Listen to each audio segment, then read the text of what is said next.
I agree with Sin. I think here in New York City, this guy, I don't know him too well, but I can tell you this.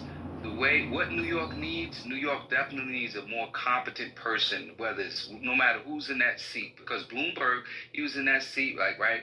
You really got to have your chops to really lead New York City. And I don't think he has the experience. A lot of people want to go, Robert. Yeah. Just keep it down to 2 minutes. All right, so then I land, because I was less than 2 minutes, but I land.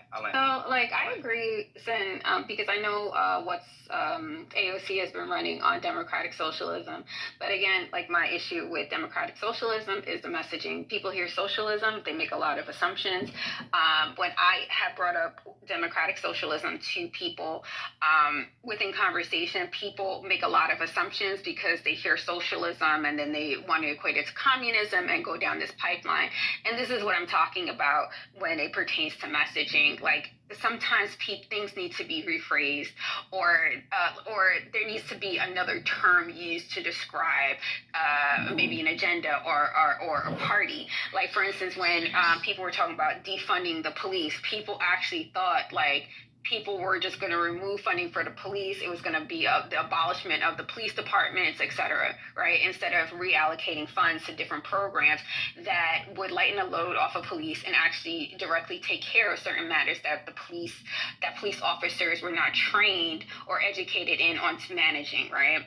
So this is what I'm talking about when it comes to messaging. A lot of people don't know what democratic socialism is, and a lot of people will take that and run with it into this communism,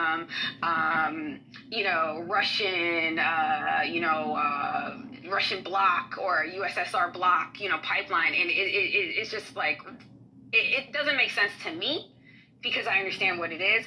But when you think about it, their rationale does kind of make sense. And this is what I'm talking about when Democrats, the problem with their messaging.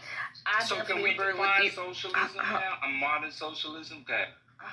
Oh, just real quick. I'll just go off our messages before your question get asked. I agree with that, and that's why I wanted to expound on the conversation between you and Quinn, because just like I say, the Republican Party has done a great thing at things that stick. Just like people who get questioned about the Affordable Health Care Act and Obamacare. They think there are two different plans. When it comes to woke, for what woke actually really means, if you ask people who have demonized what woke is, or DEI, or different words like that, it's been able to be distorted. It's been muddied. It's basically been bastardized into something that's evil that they can run with but don't have a full understanding. So that's